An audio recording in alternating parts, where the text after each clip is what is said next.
कहते हैं राजनीति में कोई किसी का दोस्त कोई किसी का दुश्मन नहीं होता, सब समय का खेल है।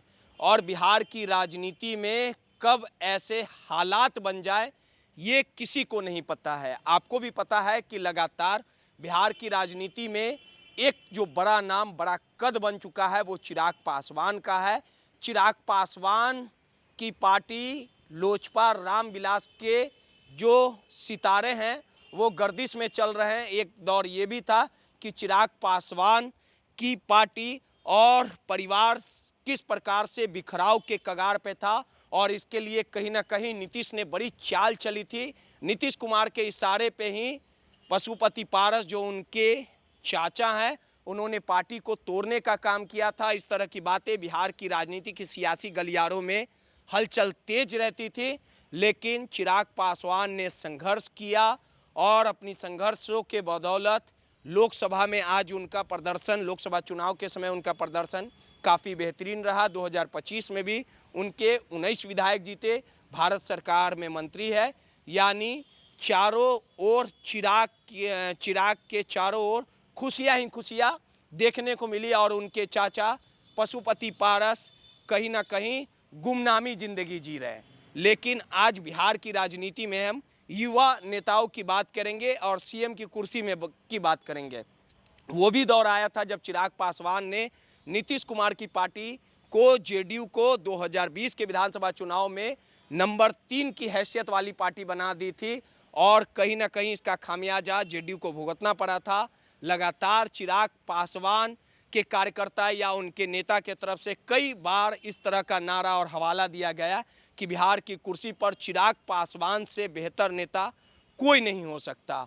और वहीं चिराग पासवान भी इस आस में है कि कब मुख्यमंत्री पद का वो दावेदार बने और कब तक बिहार के मुख्यमंत्री की कुर्सी पर बैठे, इसको लेके सहमत लगातार वो खेलते नजर आए। लेकिन भारतीय जनता पार्टी और नीतीश कुमार के होते उनकी चाल सफल नहीं हो पाई। लगातार चिराग पासवान उनकी सहयोगी पार्टी रही हो, लेकिन इस कुर्सी की चाहत चिराग पासवान भी कहीं ना कहीं पाल रखे। और दूसरे बड़े राजनेता के बेटे के तौर पे अगर बात कर ली जाए तो तेजस्वी यादव भी 2020 में बड़ी पार्टी के रूप में उभरे। 2025 में उनका प्रदर्शन खराब रहा।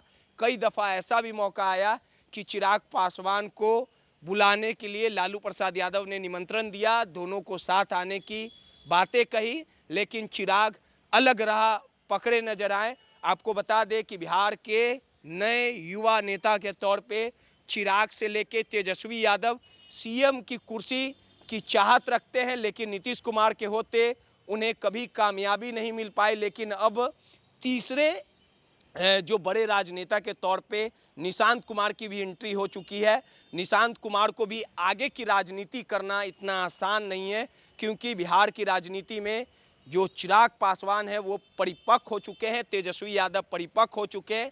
और जैसे रामविलास पासवान और लालू प्रसाद यादव की ये चाहत रही है कि उनका बेटा बिहार की कुर्सी तक पहुँचे, जिस प्रकार से लालू प्रसाद यादव के बेटे तेजस्वी यादव चिराग पासवान बिहार की कुर्सी तक पहुंचने के लिए जहदोजहद करते आए हैं, लेकिन उन्हें अपार सफलता नहीं मिल पाई है। वैसे ही निशांत को बिहार की राजनीति में परिपक्व बनाने के लिए नीतीश कुमार भी लगातार प्रयासरत रहेंगे और अपने बेटे को कहीं ना कहीं बिहार की राजनीति में मजबूत पकड़ बनाने के लिए वो हर एक चाल चलेंगे, हर एक वो दाव पेच खेलेंगे, हर एक शतरंज का वो मोहरा बिछाएंगे और निशांत को अपनी तरह बनाने का हर एक प्रयास करेंगे।